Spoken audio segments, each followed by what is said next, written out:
আসসালামু আলাইকুম। আজকে সকাল সকাল আমাদের গাড়ির কাছে যাইতেছিলাম খুব ভোরে। তো তখন দেখি আমাদের গাড়ির পাশেই আর একটা গাড়ি কাজ করছিল। সেই গাড়িটার এখানে কাজ দেখেন প্রায় কমপ্লিট। মানে এই পাড়টা তিনটা পাড়েরই কাজ করছে, যেহেতু এটা পুকুর তিনটা পাড়ই হবে।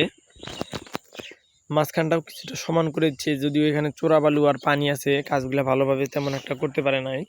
তারপর যতটুকু সম্ভব করছে, কারণ এখানে চতুর্দিকেই মনে করেন যে পানি আর খাল। এই দেখেন এইদিকে একটা পুকুর, এইদিকে পানি, আবার নিচ মানে পুকুরের ভেতরেও পানি, আবার এই দেখেন পুকুরের এই বাইরের সাইডেও পানি। আবার মনে করেন যে এইদিকে পুরাটাই নরম, আর এই সামনে তো আরও পানি আছে, মানে বিলের মধ্যে কাজ, সব দিকেই নরম। এই গাড়িটা মনে করেন পুরাটাই কাজ করছে। কাজ করে শেষে এখানে তো জায়গা আরও নরম হয়েছে, একটু চোরাবালু টাইপের জায়গা। যখন এখানে মানে কিছু মাটি সেফটিং করে মুখ বাঁধার জন্য নিয়ে আসতেছে, এমন তো অবস্থায় গাড়ি বের হবে, শেষ মুহূর্তে দেখা যায় যে গাড়িটা দেবে যাচ্ছে। এখন গাড়িটার মনে করেন যে চেসিস পর্যন্ত একবারে মাটির নিচে চলে গেছে, শুধু চেনের সামনের দিকটা একটু বাইর হয়ে আছে, আর বাকেট দিয়ে অনেক টানাটানি করছে, তারপর উঠতে পারে নাই। চেন এখানে দেখেন ফ্রি ঘুরতেছে, আবার কোনো সময় লক হয়ে যাইতেছে। সুইং তো অলরেডি বন্ধ হয়েই গেছে, কারণ পিছনে মনে করেন যে ওয়েট পর্যন্ত একবারে মাটি লাগা পড়ছে। গাড়িটা অনেকটাই ঢালের মধ্যে আছে বর্তমানে, গাড়িটা রিক্স, এই জন্য ড্রাইভাররা দেখেন এই জায়গায় আছে। অনেক রাত পর্যন্ত ওরা কাজ করছে, কাজ করে যখন শেষ টাইমের দিকে, রাত মনে হয় 2টা কি 3টার দিকে, এদের চিন্তা ছিল যে গাড়িটা রাত্রেই কাজ করে নিয়ে যাবে, কিন্তু আর মনে হয় না কালকে হয় নাই। এই জন্য আজকে আবার দেখা যায় যে একটু পরে উঠা গাড়িটা উঠানোর চেষ্টা করবে। আমাদের গাড়ি আছে ওই জায়গায় পাশেই, থামেন দেখাইতেছি। ওই যে ওই পাশের পুকুরেই মনে করেন আমাদের গাড়ি, আমরা ওইখানে কাজ করতেছি। যদি এই গাড়িটা উঠানো সম্ভব না হয় একা একা, হয়তো বা আমাদের গাড়িটা নিয়ে আসতে পারে এখানে, আমাদের গাড়িটাতে টেনে এই গাড়িটা উঠানোর জন্য। দেখেন কি একটা অবস্থা, মানে কাজ কিন্তু পুরাটাই শেষ। এটারে বলে যে তীরে আইসা তরি ডুবলো, সেই অবস্থা, মানে পুরা কাজ শেষ কইরা শেষে আইসা গাড়ি আটকে গেল। গাড়িটা অবশ্য গ্লাস নাই, সব দিকে গ্লাসের বদলে প্লাস্টিক লাগাইছিল, প্লাস্টিক নষ্ট হয়ে গেছে। গাড়িটা কি মানে আমাদের গাড়ি সাপোর্ট ছাড়া উঠতে পারবে কিনা, এটাই হচ্ছে মেন কথা। কারণ আমাদের গাড়ি যদি ওখান থেকে আনতে যাই, কমপক্ষে ওইখান থেকে মনে করেন যে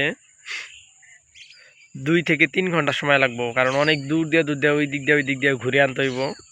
পুকুরের পার কাটতে হবে, একটা পার কাইটা তারপর চলে আসতে হবে, আবার পার যাওয়ার সময় আবার বাইন্দা দিয়ে যাওয়া লাগবো। এক্ষেত্রে আবার পুকুরের মালিক রাজি হবে কিনা সেটাও জানি না। এই হচ্ছে অবশ্য, সামনেও অবশ্য পুরাটাই নরম, এদিক কাদা মাটি বালু মাটি পানি থাকার কারণে খুব পিছলে তখন চেঙের তলে ওই দিকে, কিন্তু এগুলো মানে নরম একবারে পানি টাইপের হয়ে গেছে মাটি। রাত্রে এখানে অনেক পরিশ্রম করছে, তারপরেও গাড়িটা উঠাইতে পারে নাই।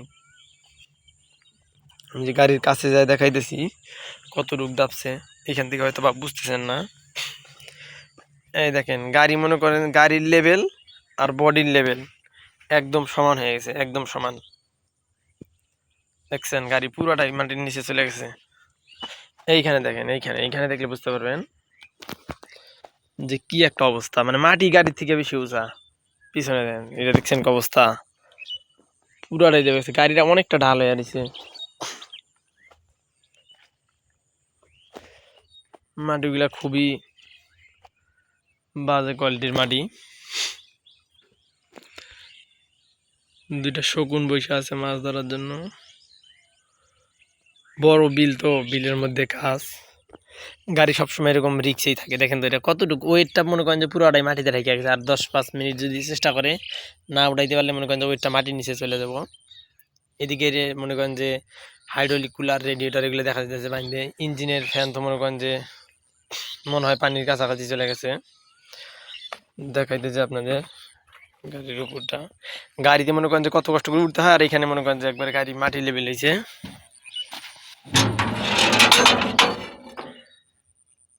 দেখেন এদিক দিয়ে মাটি দেখা যাইতেছে, কি একটা ঢালের মধ্যে আছে গাড়িটা।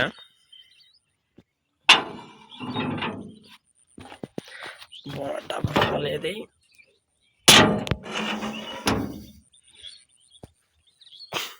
এই অবস্থা। দাঁড়ায়ও থাকা যাইতেছে না, এত পরিমাণ ঢাল হয়েছে গাড়িটা। ট্রেনের নিচে দেখেন গাছের গুড়ি দিয়ে চেষ্টা করছে, খেজুর গাছ, তারপরে উঠতে পারতেছে না।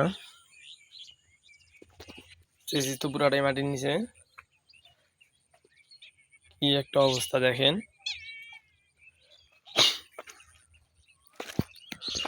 দেখা যাক গাড়িটা উঠতে পারে কিনা, যদি না পারে তাহলে অবশ্যই আমাদের গাড়িটাই না হেল্প দিব।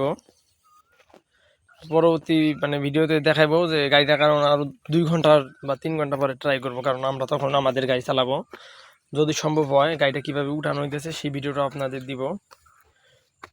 এই জন্য অবশ্যই চ্যানেলটাকে লাইক অ্যান্ড সাবস্ক্রাইব করে রাখবেন। অবশ্যই যারা অভিজ্ঞ ড্রাইভার আছেন বা বেকু গাড়ি দেখছেন বা চালাইছেন, একটু কমেন্ট করে মানে বলে দিবেন যে কিভাবে উঠাইলে আর কি এই কাজটা সহজ হবে, অথবা এরকম পরিস্থিতিতে কি করা যায়, একটু পরামর্শ দিবেন। ড্রাইভাররা মনে করেন যে গাছের গুড়ি ছেয়ে অনেক মাটি কাটাকাটি করছে, এদিকে অনেক পরিশ্রম করে সবাই আর কি আপাততর জন্য ব্যর্থ। পরে তো অবশ্যই আবার চেষ্টা করব, তারপরও দেখা যাক কি হয়। এই দিক থেকে বোঝা যাবে গাড়িটা কতটুকু নিচে আছে। পুরাটাই মনে করেন যে অবস্থা খারাপ, কত টানাটানি করছে তা উঠতে পারতেছে না।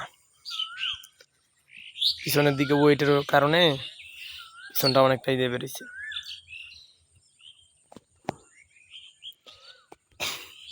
অবশ্যই লাইক অ্যান্ড সাবস্ক্রাইব করবেন, কারণ পরবর্তী ভিডিওটা আমরা এটা কিভাবে উঠানো হয়েছে, ক্যারিং দিয়ে বা আমাদের ভেকু দিয়ে নাকি এটা নিজেই উঠতে পারছে সেটা দেখাবো। ভালো থাকবেন সবাই।